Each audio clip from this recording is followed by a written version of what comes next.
유치원 최소율 강사입니다. 오늘 이렇게 기파란 문해원 글쓰기 센터 설명회를 통해 영상으로나마 많은 분들과 인사를 나눌 수 있게 되어 정말 감회가 새롭습니다. 기파란 문해원 글쓰기 센터 설명회 영상 링크를 클릭하신 분들께서는 아마 글쓰기에 대해 지대한 관심이 있으신 선고안을 지니신 분들이 아닐까 싶습니다. 저희 기파란 문해원은 학생들에게 차별화된 문해 교육을 제공하겠다는 일념으로 3년 전 대치동에 첫 발을 내디뎠습니다. 그리고 지난 3년간 많은 학생들에게 높은 수준의 문해 교육을 제공하며 학생들이 나이를 초월해서 보다 높은 수준의 문해력을 갖출 수 있도록 최선을 다한 바 있습니다. 그러나 그 과정에서 읽기에 주안점을 둔 기파랑 문해원의 교재 또는 커리큘럼에 대한 아쉬움의 목소리가 나오기도 했습니다. 그중 하나는 글쓰기를 비롯해서 자기 생각을 체계적으로 표현하는 방법을 기파랑 문해원에서 전문적으로 배우고 싶다는 것이었습니다. 저희는 이러한 학부모님들의 이야기에 반드시 응답해야겠다는 책임감을 느끼고 있었습니다. 기파랑 문해원에 보내주시는 신뢰에 대한 대답의 측면이기도 했고, 저희 내부에서도 아이들에게 글쓰기를 조금 더 체계적으로 가르칠 수 있는 방법이 없을까라는 고민이 있었기 때문입니다. 그래서 오늘날 학부모님들의 아쉬움, 그리고 기파랑 문해원의 고민이 합쳐져 글쓰기 센터라는 결실이 생겨났다고 보시면 될 듯합니다. 우선 글쓰기 센터란 이름이 아직 낯설게 느껴지시는 분들이 많을 듯합니다. 그래서 글쓰기 센터의 뜻에 대해 설명을 드리려고 합니다. 글쓰기 센터는 기파랑의 새로운 시작이라고 보시면 됩니다. 알고 계시듯이 기파랑 문해원은 문해력에 중점을 둔 읽기 중심의 국어학원입니다. 그러나 기파랑 문해원은 읽기를 확실히 가르치는 국어학원이라는 수식어에 안주하지 않고 쓰기 역시도 잘하는 국어학원으로 나아가기 위해 글쓰기 센터를 설립하기에 이르렀습니다. 기파랑 문해원을 편하게 기파랑이라고 불러주시듯이 글쓰기 센터를 편하게 부르실 때는 글터라고 하는 이름으로 불러주시기를 바랍니다. 글터는 글의 터전이라는 의미를 가지고 있습니다. 아이들이 드넓은 글의 터전에서 자신의 생각을 땅에 심고 생각이 싹을 틔우고 꽃을 피우고 그리고 열매를 맺고 결국 하나의 큰 글쓰기 나무를 키울 때까지 글터가 함께 하려고 합니다. 글터에서 생각의 힘을 통해 자라난 아이들의 글쓰기 나무는 자신의 의견을 세상에 전달하는 아주 좋은 기회의 장이 되지 않을까 싶습니다. 글도 설립에 관해 조금 더 설명을 드려보도록 하겠습니다. 기파랑 문해원은 문해력의 비약적인 성장을 돕는 읽기 중심의 국어학원입니다. 아이들은 독서 논술 수업, 그리고 지문을 여러 번 되풀이해서 읽는다는 뜻의 국풀 학습을 통해 문해력을 학습합니다. 그리고 기파랑 문해원, 과제의 꽃이라고 볼 수 있는 명제 판단을 통해 명제의 참과 거짓을 파악하는 과정에서 하나의 지문을 두세 번씩 읽게 되고 적합한 근거를 찾는 학습을 통해 다양한 문해 도구를 활용하는 방법을 익힙니다. 다행스럽게도 지난 3년 많은 학부모님들께서 그리고 학생들이 기파랑 문해원 교육의 효과를 느꼈다는 말씀을 많이 해주셨습니다. 문해력 신장의 효과를 보셨던 분들은 기파랑 문해원에 이러한 질문을 던지셨습니다. 문해력이 상승되긴 했습니다. 그런데 이 다음은 어떡하죠? 라는 질문이었습니다. 이유는 어떡하느냐라는 질문 아래에는 읽기가 완성되었으니 쓰기를 해야 할 차례가 아닌가라는 뜻이 내포되어 있었습니다. 현재 기파랑 문해원이 쓰기 교육을 진행하고 있지 않은 것은 아닙니다. 이미 2주에 한 번씩 아이들이 글쓰기를 하고 있습니다. 그리고 글에 대한 개별 현장 역시 이루어지고 있습니다. 글쓰기 욕심이 있는 친구들의 경우 글쓰기 클리닉이라고 하는 클리닉을 통해서 글을 쓰는 방법을 추가적으로 배워나가기도 합니다. 그러나 학생 그리고 학부모님들께서는 기파랑 문해원에서 조금 더 체계적인 글쓰기 수업이 진행되길 원하셨습니다. 첨삭과 클리닉으로는 해결되지 않는 글쓰기의 핵심을 시원하게 파고드는 그런 글쓰기 수업을 원하셨던 것이죠. 핵심을 파고드는 글쓰기 수업을 만들어 나가기 위해 글터가 생겨났습니다. 글쓰기 수업에 대한 수요가 많았다는 이야기를 들으시면서 정말 그 정도로 글쓰기가 중요한가? 나만 글쓰기에 관심이 없었나? 라는 생각을 하시는 분도 분명 계실 겁니다. 제가 답변을 해드리자면 글쓰기는 정말로 중요합니다. 하지만 제가 100번의 말로 글쓰기의 중요성을 강조한다고 해서 그 사실이 마음에 와닿지는 않으실 겁니다. 지금부터 글쓰기가 왜 중요한지에 대해서 말씀을 드려보겠습니다. 현재 화면에 보이는 글은 2022년 연세대학교 인문논술 기출 제시문입니다. 네덜란드를 대표하는 저널리스트이자 사상가인 리트워트 브레으만의 휴먼카인드 속 지문이 고스란히 문제로 출제가 되었습니다. 휴먼카인드는 인간의 본성에 대한 이야기를 담고 있는 철학적인 인문학 서적입니다. 수험생 친구들은 읽은 적도 심지어는 들은 적도 없는 휴먼카인드를 해석하며 자신의 생각을 펼치는 글쓰기를 해야만 했습니다. 문제를 읽어보겠습니다. 제시문 가와 제시문 나 각각의 관점에서 아래 지문을 평가하시오. 이 문제를 풀기 위해서는 우선 제시문 가를 요약해야 합니다. 그리고 제시문 나에 대한 요약 역시 수반되어야 합니다. 마지막으로 문제의 보기 지문을 읽고 요약을 해야 합니다. 요약이 끝이 아닙니다. 이후 제시문 가의 관점에서 보기 지문을 해석하고 제시문 나의 관점에서 보기 지문을 해석해야 합니다. 이 과정들을 거쳐야만 문제가 요구하는 글쓰기를 해낼 수 있습니다.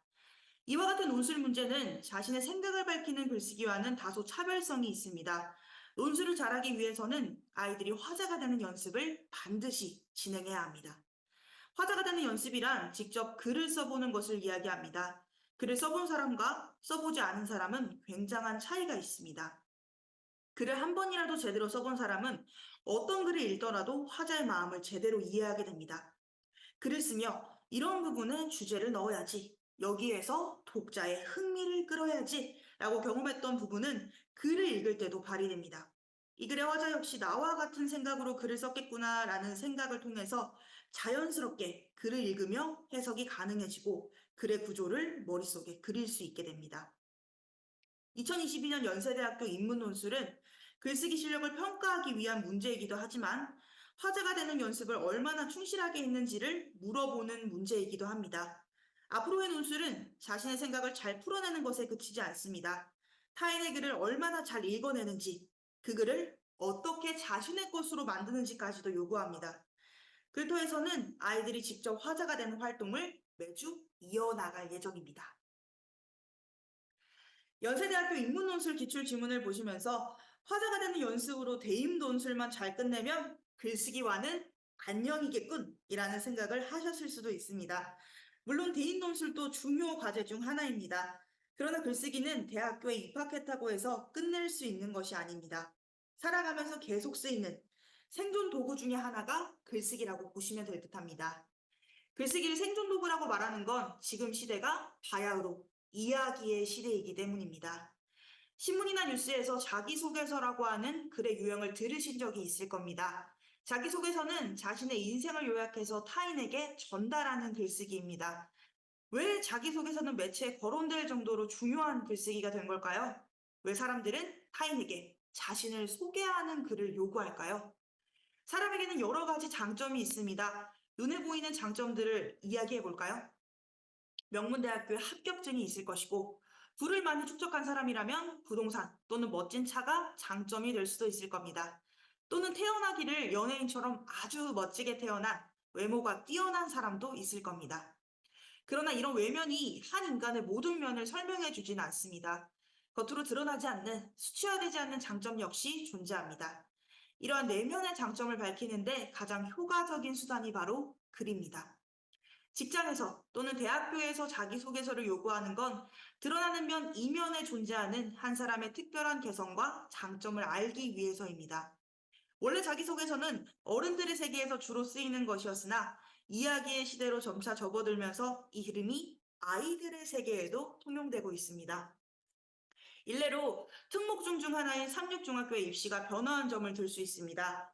삼육중은 이전까지만 해도 시험을 통해 아이들을 선발하는 학교였습니다. 그러나 2023년부터는 입학시험에 자기소개서 항목을 신설합니다. 이는 똑똑한 아이뿐 아니라 자신만의 개성을 지닌 독특한 아이 역시도 삼육중에서 가르쳐보고 싶다는 의지가 드러난 부분이라고 보시면 될 듯합니다. 고려대학교도 마찬가지입니다. 고려대학교는 이웃 학교인 연세대학교와 달리 논술에 대한 기대치가 다소 없는 학교였습니다. 연세대학교가 친촌 과거제도라는 별명이 붙을 정도로 전국 각지에서 논술을 통해 많은 학생을 뽑은 것과 다르게 고려대학교는 성적으로만 학생들을 평가하겠다는 기조가 강했습니다. 그러나 2025년 5학년도 대입부터 논술을 통해 개성적인 학생들을 가르쳐 보겠다며 7년 만에 논술 부활을 공지했습니다. 이처럼 이야기는 아이들 곁에 가까이 다가와 있습니다. 그런데 이야기의 시대라고 해서 아무 이야기나 쓸 수 있는 것은 아닙니다. 지루한 이야기를 듣고 있으면 하품이 나고 잠이 옵니다. 이야기에는 뒷부분을 궁금하게 만드는 요소가 굉장히 중요합니다. 어떻게 뒷부분을 궁금하게 만들죠? 라는 질문에 저는 항상 세라자대 이야기로 답변을 합니다. 혹시 천일야화라고 하는 책을 알고 계신가요? 천일야화는 아라비안 나이트라는 이름으로도 종종 언급되는 설화집입니다.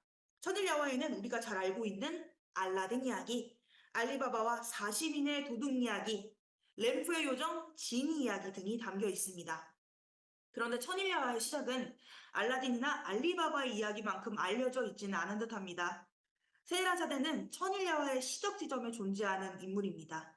오늘 제가 천일야화의 시작 부분을 말씀드릴 테니 이것이 어떻게 글쓰기와 연결되는지 생각해 보시면 좋을 듯합니다. 과거 페르시아에 신이 내린 왕이라는 찬사를 듣는 훌륭한 왕이 있었습니다. 이 왕에게는 왕비가 있었는데 왕은 왕비를 세상 어떤 것보다도 사랑했습니다.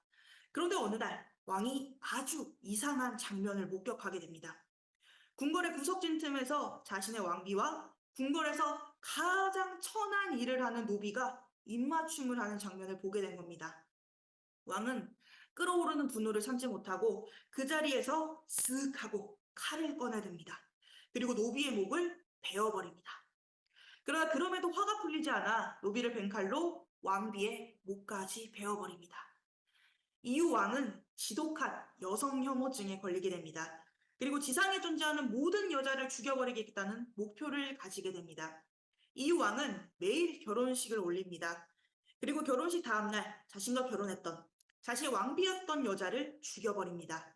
그러니까 왕은 가장 큰 행복을 준 다음 죽음이라는 가장 큰 불행을 주는 형식으로 여자들을 죽여나가게 된 것입니다.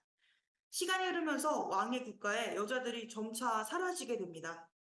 귀족의 아내나 고위직의 딸을 제외하면 살아있는 여자가 없을 정도였습니다. 백성들은 착한 왕을 돌려줄 것이 아니면 차라리 왕을 죽여달라고 하늘에 비는 지경에 이릅니다. 이때 재상의 딸인 세라자대가 왕과 결혼하겠다고 나섭니다. 재상은 사랑하는 딸을 죽음으로 몰아갈 수 없어서 세라자대를 계속해서 말리게 됩니다. 그러나 세라자대는 더는 왕을 두고 볼 수 없다며 자신이 반드시 왕비가 되어야겠다고 말합니다.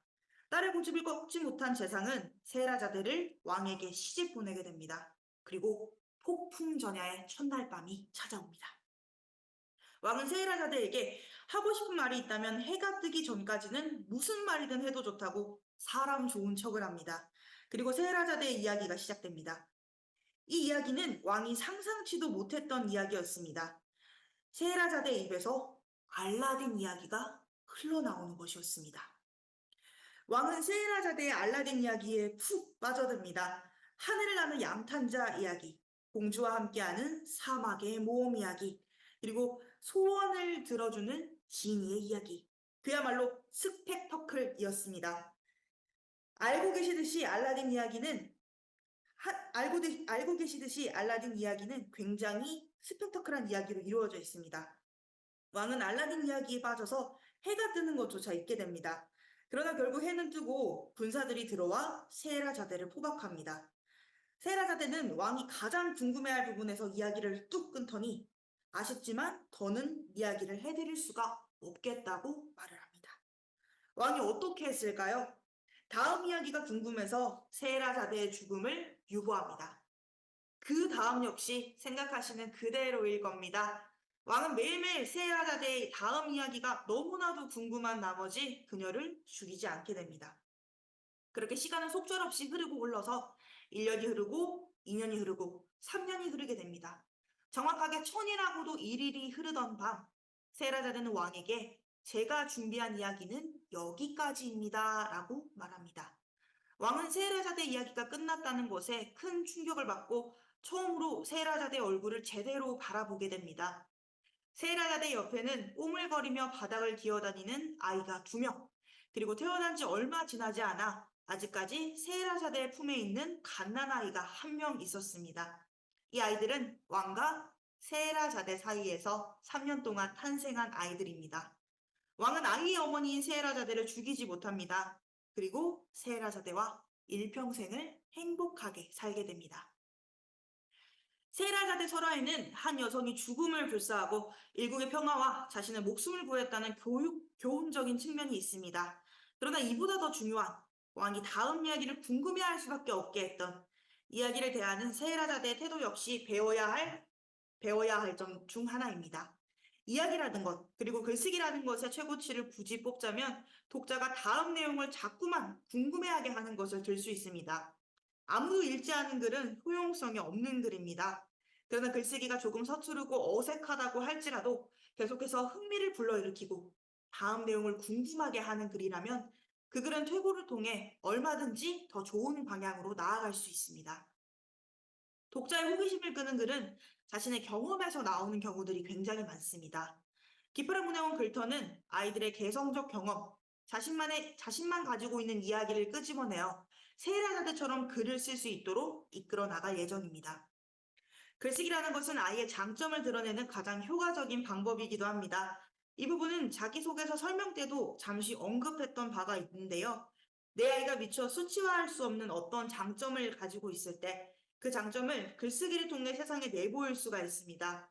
글쓰기라는 것은 아이들의 숨겨져 있는 장점을 세상에 내보이는 것, 내가 가지고 있는 중요한 생각들을 세상에 펼치기 위해 쓰는 것입니다. 글쓰기는 내 인생을 조금 더 윤택하게 만드는데 반드시 필요한 소재입니다.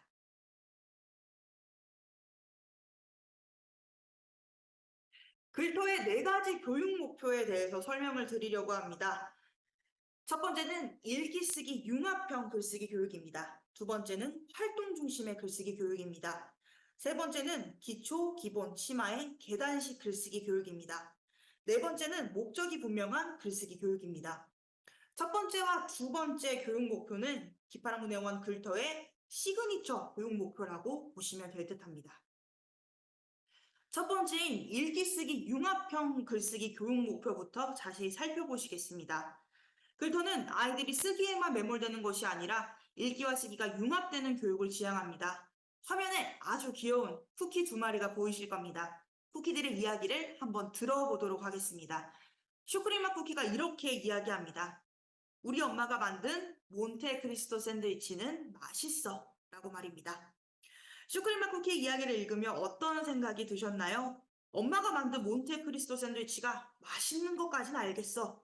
근데 왜 맛있지? 어떻게 맛있지? 라는 궁금증이 드셨을 겁니다.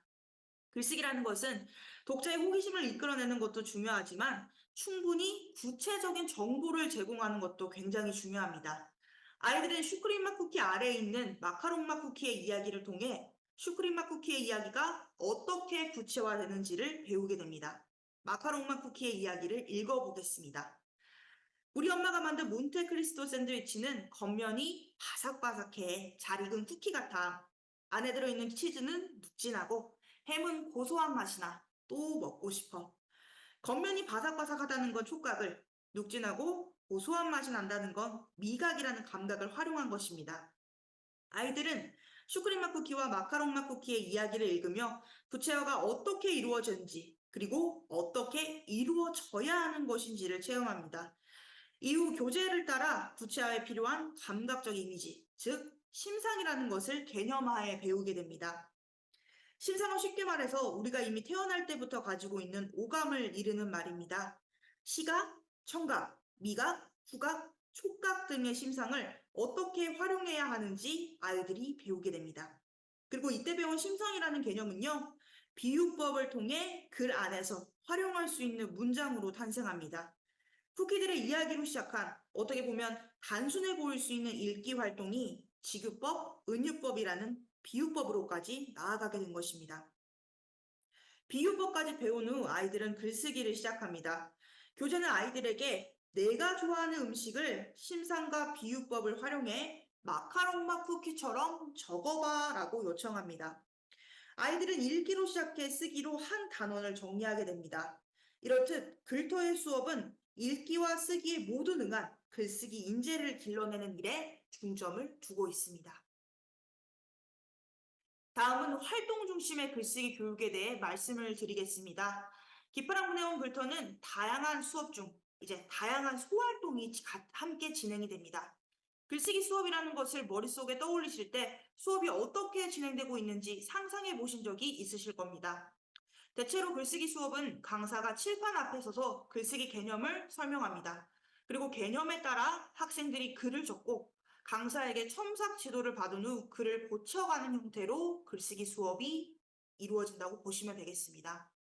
강사의 지도 아래에서 글을 쓰게 되면 하나의 글이 완성되기는 하지만 글을 쓰기까지의 과정을 스스로 구성하는 능력은 길러지지 않습니다. 강사가 없는 장소에서는 어떤 개념으로, 어떤 배경으로 글을 써야 하는지 헤매게 되는 것이죠.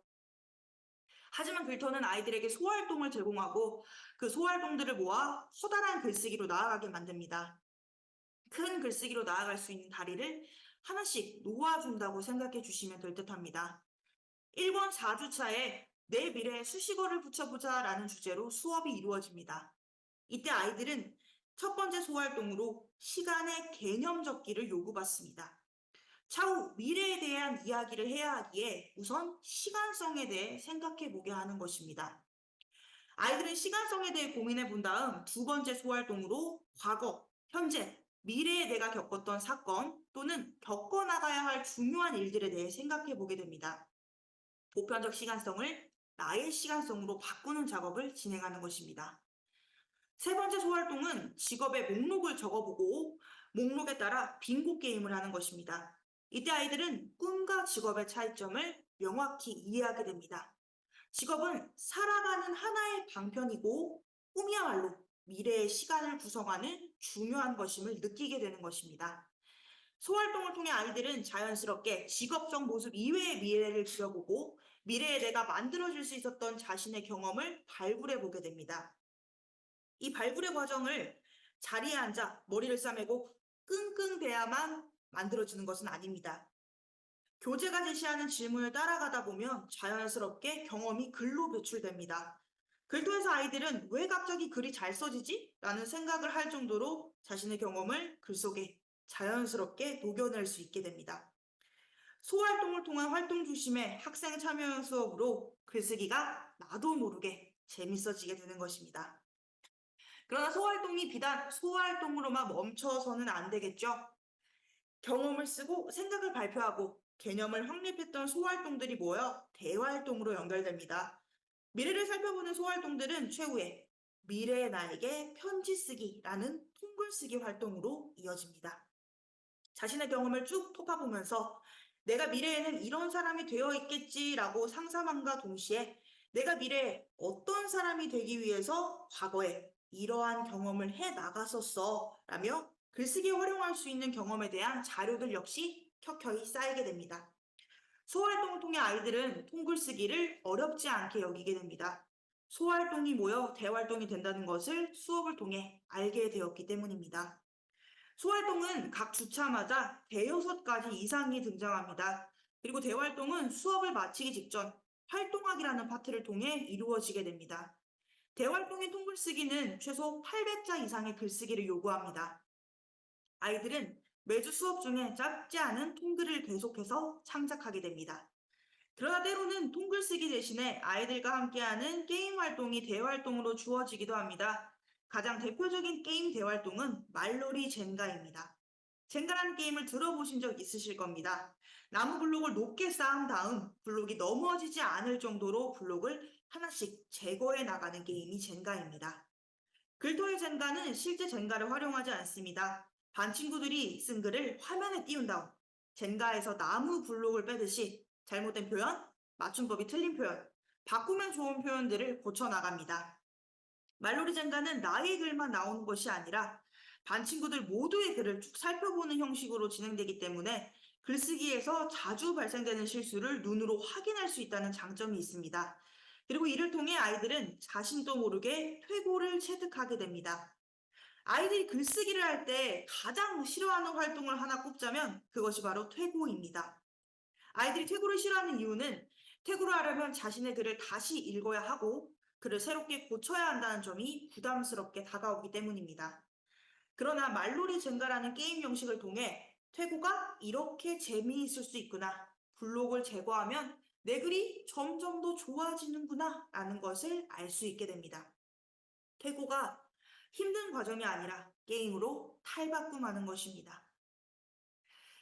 글터는 기초, 기본, 심화 총 3단계로 나뉘어서 운영이 됩니다. 단계에 따라서 글쓰기 수준이 조금씩 높아진다고 보시면 됩니다. 레벨업이 되는 과정으로 보신다면 이해가 더욱 쉬우실 듯합니다. 기초 과정은 나를 기준으로, 기본 과정은 주변을 기준으로, 심화 과정은 사회를 기준으로 생각을 해보고 글을 쓰는 것으로 구성되어 있습니다. 각 과정에 대한 자세한 설명은 조금 후에 수업 구성원에 대한 설명을 드릴 때 자세히 말씀드리도록 하겠습니다. 글터 교육의 4번째 특징을 보시겠습니다. 글터 교육의 4번째 특징은 목적이 분명한 글쓰기입니다. 아이들이 글을 쓸 때 목적 없이 하나의 글 완성만을 보고 글을 쓴다면 글쓰기가 금방 지루해지고 힘들어질 것입니다. 기파랑 문해형 글터는 그러한 현상을 방어하기 위해서 아이들이 이루어 나갈 수 있는 작은 목표들을 계속 제시할 예정입니다. 목적 하나는 기파랑 글쓰기 장원 선발대회입니다. 기파랑 글쓰기 장원 선발대회는 아이들이 글서에서 썼던 글을 투고받는 형태로 진행됩니다. 그리고 원고들을 잘 모아서 1등 장원, 2등 아원, 3등 탐화랑 등 글쓰기 수업을 잘 수행한 친구들을 대상으로 시상을 진행합니다. 이 장원 선발대회는 예비 대작가 선발대회라는 이름으로도 불립니다. 목적 둘은 글쓰기 공모전 참여입니다. 글터 안에서만 계속 투구를 하고 시상을 받는 것에 머물러서는 안 되겠지요. 기초, 기본, 심화 단계 중 기본 과정을 모두 이수하게 되면 글쓰기 공모전 참여반에 소속될 수 있습니다. 여기서 아이들은 자신이 원하는 글쓰기 공모전을 찾아서 주제에 맞게 글을 쓰고 공모전에 당선되기 위한 고민을 거듭하는 글쓰기를 해나가게 됩니다. 글터는 아이들이 공모전에 참여하는 데에만 의의를 두는 것이 아니라 상을 받는 데까지 나아갈 수 있도록 최선의 노력을 기울일 예정입니다. 목적 셋은 나만의 책쓰기 과정입니다. 나만의 책쓰기 과정은 이름 그대로 아이가 나만의 책 한 권을 가지는 것을 목표로 둔 활동입니다. 나만의 책쓰기 과정에 대해서는 구성안을 설명하면서 더 자세히 말씀을 드리겠습니다. 목적 넷은 문집 만들기입니다. 여러 사람의 글을 모아 만드는 것을 문집이라고 부르는데요. 문집은 기본 과정 수강 이후에 만들어집니다. 글터에서 쓴 글들이 하나의 결과물로 탄생된다는 점에서 아이들이 큰 뿌듯함을 느낄 수 있으리라 봅니다. 기초, 기본, 심화 과정의 단계별 강의 구성안에 대해 말씀드리겠습니다. 강의 구성안을 통해 각 과정에서의 교육 목표를 알 수 있으실 듯합니다.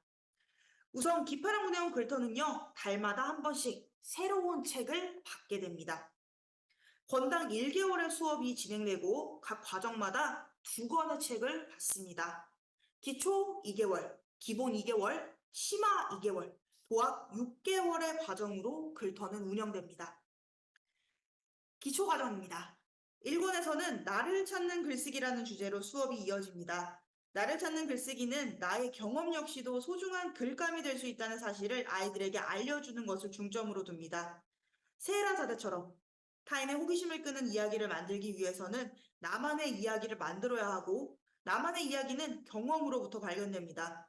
글터는 글을 쓰는 스킬적인 측면에만 머무르지 않습니다. 아이의 개성적인 이야기들, 정말 글감이 될 법한 멋진 이야기를 찾아내는데 목표를 두고 있습니다. 하지만 나를 찾는 글쓰기에서 아이의 경험에만 집중하는 것은 아닙니다. 글쓰기 기본 이론에 대한 학습이 벽에됩니다.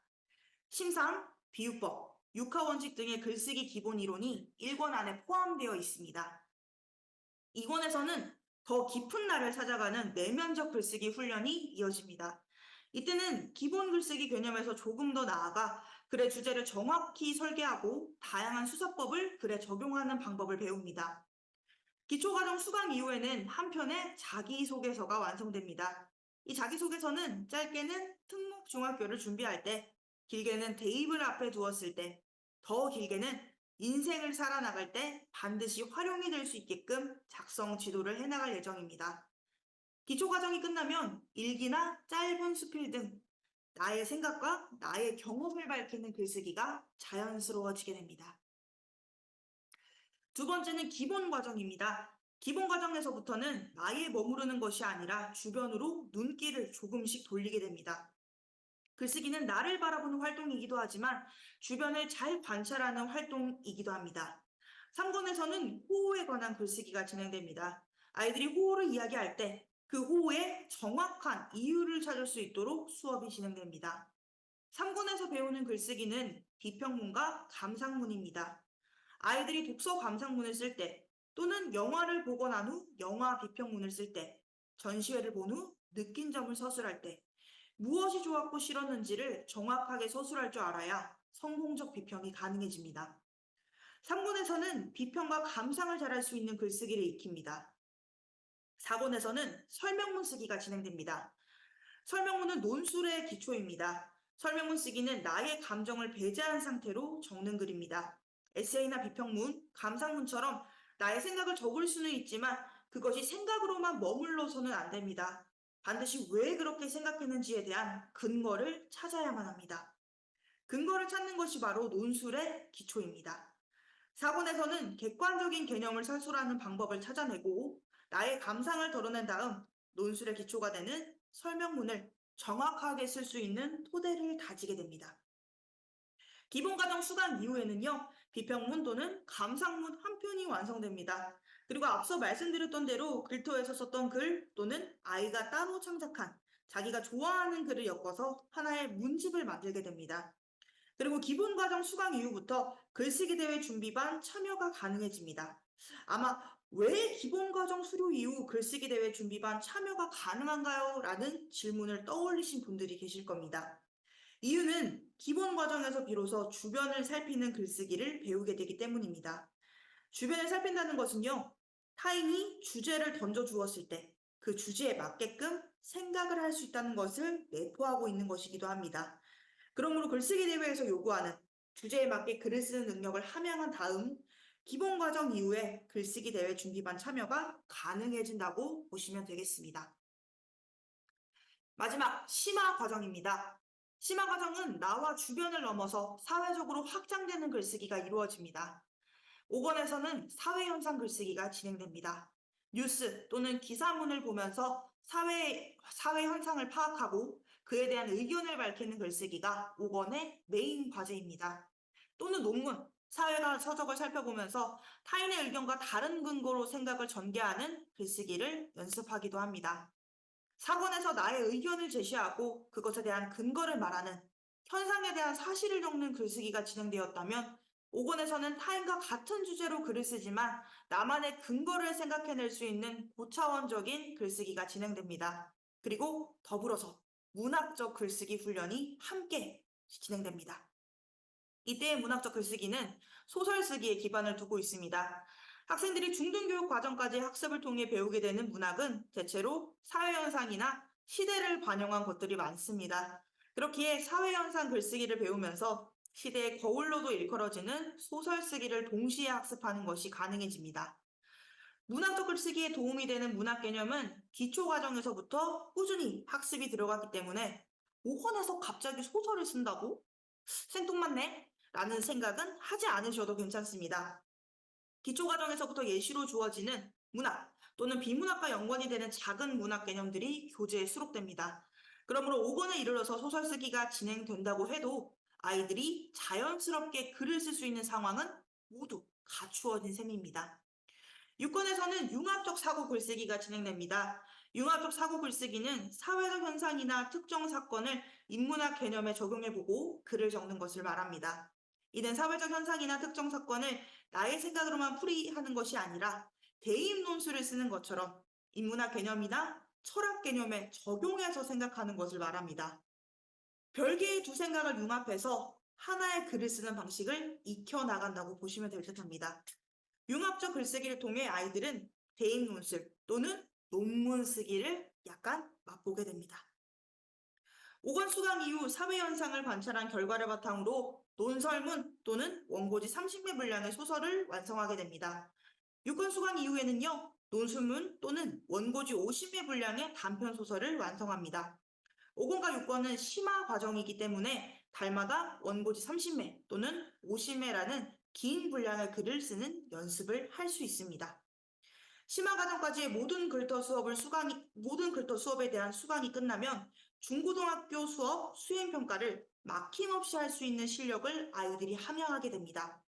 그리고 고등학교 수행평가 글쓰기, 대입논술 쓰기 등을 체험하면서 앞으로 내가 해나가야 할 글쓰기에 대한 뼈대가 잡히게 됩니다. 미래 아이들이 어떤 글쓰기를 접하게 되더라도 맞아. 이거 그때 글터에서 선생님이랑 같이 써본 적 있어 라며 익숙함을 느끼게 되는 것이죠. 6개월 과정 수강 이후 글터에도 졸업 시스템이 있는지 궁금하셨을 듯 합니다. 글터에는 따로 졸업이라는 것이 존재하지는 않습니다. 글터는 반복 수강이 가능합니다. 그러나 반복 수강이 가능하다고 해서 교재에 어떤 내용이 바뀌는 것은 아닙니다. 동일 교재를 그대로 사용하되 반복 수강만 가능한 것입니다. 그러나 동일 교재를 통해 똑같은 내용의 글을 계속 적는 것은 아닙니다. 새롭게 고쳐서 글을 적게 되기에 아이들이 반복 수강을 하더라도 매번 다른 글을 적을 수 있게 됩니다. 그러나 반복 수강은 아이들의 글쓰기를 가르치시는 담임 강사와 반드시 상담을 진행하신 후에 결정하셔야 됩니다. 학생에 따라서 태고나 반복해서 글을 적는 것을 꺼려하는 경우가 종종 있습니다. 글쓰기가 짐이 아니라 나의 진정한 활용 무기가 되기 위해서는요, 특성에 맞춰서 아이의 특징에 맞춰 글쓰기 수업을 진행하는 것이 최적이지 않을까 싶습니다. 글터에는 나만의 책쓰기 과정이 번외 과정으로 주어집니다. 나만의 책쓰기 과정은 심화 과정 수강 이후에 참여가 가능한 최상위 레벨의 글쓰기라고 보시면 됩니다. 나만의 책쓰기 과정을 수강하면 실물책 또는 전자책의 형태로 아이가 쓴 글이 출판됩니다. 나만의 책쓰기 과정은 수강 전에 강사와 학생이 함께 어떤 글을 쓰고 싶은지 정해보는 시간을 가지게 됩니다. 그리고 이때 나온 이야기를 토대로 문학 트랙 또는 비문학 트랙이 결정됩니다. 문학 트랙은 말 그대로 시, 소설, 동화, 희곡, 평론, 장르 소설 등의 문학 관련 책쓰기 과정이라고 보시면 됩니다. 문학 트랙을 진행하게 되면 시의 경우 40편, 소설의 경우 원고지 70매 분량의 단편 소설이 4편 완성되게 됩니다. 선생님, 이건 아이들이 쓰기에는 너무 길지 않을까요? 라는 생각이 드셨을 텐데요. 한 권의 책을 쓰는 과정이기 때문에 최소 분량으로 시 40편 또는 단편 소설 4편이 필요합니다. 지금으로서는 걱정이 되실 수 있겠지만 심화 과정을 수강한 이후의 학생들은 글에 풀어낼 수 있는 경험의 개수, 그리고 글에 활용할 수 있는 글쓰기 개념들이 충분히 학습된 상황입니다. 그러므로 문학 트랙에서 요구하는 분량들을 잘 적어낼 수 있으리라 봅니다. 그리고 문학 트랙에서 제시하고 있는 이 분량은 강제적인 것이 아닙니다. 학생의 성향에 따라서 선생님, 저는 시 조금 적다가 소설을 적어보고 싶어요. 그리고 동화도 적고요. 평론도 하나 써보면 어떨까요? 라는 의견을 피력을 해준다면 한 권의 책에 여러 종류의 문학을 모두 수록할 수도 있습니다. 문학 트랙은 총 8주 과정으로 진행됩니다. 매주 또는 글의 진행 상황에 따라 컨설팅 일정이 조정될 예정입니다. 다음은 비문학 트랙입니다.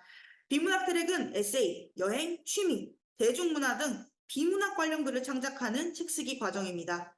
원고지 200매 이상의 분량이 서술될 수 있도록 지도할 예정입니다. 원고지 200매는 단편 소설 3편을 조금 넘는 분량이라고 보시면 되는데요. 비문학 트랙은 문학 트랙처럼 아이의 생각을 창의적으로 내뿜는 글쓰기는 아닙니다. 주변을 관찰하고 그 구성을 잘 짜야 완성이 되는 구조적인 글쓰기입니다. 문학 트랙보다는 다소 어려울 수도 있을 겁니다. 비문학 트랙은 12주 과정으로 진행됩니다. 초반 2주는 제목 정해보기, 목차 정해보기, 그리고 10장 분량의 초고를 작성해보는 기간입니다. 이후 컨설팅 일정을 조정해서 10주 동안 원고를 작성합니다. 나만의 책쓰기 과정에서 완성된 책이 실물 도서로 출판이 될 경우 30권, 50권, 100권, 200권 등 출판 권수에 따라서 교육비가 차등 책정됩니다. 그리고 나만의 책쓰기 과정은 최소 5인 이상의 학생이 모였을 때 개설되는 것을 기준으로 두고 있습니다. 학생들이 개별적으로 강사의 컨설팅을 들은 후 각자 쓴 원고를 읽고 합평하는 시간을 가집니다. 화평을 통해 객관적으로 자신의 원고를 파악할 수 있고 독자 기반의 책 쓰기가 훨씬 수월해집니다. 그렇지만 소수 인원 또는 1대1로 나만의 책 쓰기 과정을 진행하고픈 학생도 있으리라 봅니다. 이 경우 강사와 밀착해서 과정을 진행하는 것이 가능합니다. 그러나 5인 이상의 학생이 모인 수업과 교육비가 차등 책정될 수 있습니다. 소수 인원이 밀착해 책 쓰기를 진행하면 강사와의 컨설팅 시간이 훨씬 길어지기에 밀도 높은 책을 완성할 수 있다는 장점이 있습니다. 그러나 여러 친구들과 하는 합평을 거치지 못하기에 글을 퇴고할 때 다소 힘든 부분이 있을 수 있다는 단점 역시 존재합니다. 설명회를 쭉 들어보시니 어떠신가요? 글토에 대한 호감이 생기시지 않으신가요? 마지막으로 글토로 오는 길에 관해 설명을 드려보도록 하겠습니다. 글터는 한티옥 주변에 있습니다. 기파랑 문혜원 중등간 맞은편 건물에 글터가 있고 차가 다닐 수 있는 길목에 있기에 이동이 편하실 듯 합니다. 현재 글터 수업은 수요일 6시 30분, 목요일 3시, 목요일 6시 30분, 금요일 3시, 금요일 6시 30분, 일요일 9시 30분으로 구성되어 있습니다. 처음에는 평일반만 개설할 계획이었지만 설명회 영상을 받아보시기도 전에 많은 관심을 보여주셔서 주말반을 개설하게 되었습니다. 정말 감사합니다. 각 반의 정원은 10명 내외입니다. 아이들이 합평을 하고 함께 수업을 듣기에 적절한 인원으로 구성해 보았습니다. 수강 학년은 초4부터 중1까지입니다. 그러나 반은 나뉘어서 운영이 됩니다. 초4 그리고 초5가 한 반, 중1 그리고 중1이 초6 그리고 중1이 한 반으로 구성이 됩니다. 반을 나누어 운영하는 이유는 글쓰기 편차와 경험의 차이 때문입니다. 경험한 것이 다르고 생각하는 방식이 다르기에 글의 내용에서 차이가 발생할 수 있습니다. 아이들이 옆 친구의 눈치를 보거나 자존감이 떨어지지 않는 선에서 수업을 진행하기 위해 반을 나누게 되었습니다. 초4에서 5반, 그리고 초6에서 중1반의 정확한 윤곽은 모집 인원의 추이를 본 후 다시 공지해드리겠습니다. 첫 수업은 2024년 1월 3일 수요일에 시작됩니다. 첫 수업 시간에 글터에서만 사용되는 자체 교재가 배부됩니다. 교재명은 무조건 적게 되는 마법의 시간입니다. 화면에 보이는 책이 1권 나를 찾는 글쓰기의 표지입니다. 수업 시간은 기존 기파랑 문혜원 수업 시간과 동일합니다. 주 1회 150분, 2시간 30분 동안 수업이 진행됩니다. 보강은 타 수업 시간에 등원을 하거나 약식 보강의 형태로 진행됩니다. 약식 보강은 1시간 동안 이루어지고요. 수업 때 이루어지는 활동이 원활히 진행되지 않을 수 있기에 소수 인원의 학생이 소화할 수 있는 글쓰기 활동으로 대체됩니다. 최대한 지정된 수업 시간에 등원하셔서 아이들이 글터만의 활동을 충분히 즐길 수 있도록 살펴주시면 감사하겠습니다. 글터 개원이 얼마 남지 않았습니다. 보내주시는 성원에 충분히 보답하기 위해 교재 제작과 글터 시스템 정비에 매일 힘을 쏟고 있습니다. 글터에서 아이들을 만날 생각에 벌써부터 설레이기도 합니다. 글터의 뜻이 무엇이었는지 제가 초반에 설명을 해드렸었는데 기억이 나시나요? 글터는 아이들의 글이 자라나는 글의 터전이란 뜻입니다. 글의 터전인 기파랑 문혜원 글터에서 아이들의 글쓰기 나무를 키울 수 있는 아이들의 말과 글이 싹트는 두드림을 내년 1월부터 시작해 보시기 바랍니다. 설명에 경청해 주셔서 정말 감사합니다. 다음 기회에 또 좋은 시간으로 만나 뵐 수 있기를 진심으로 바랍니다.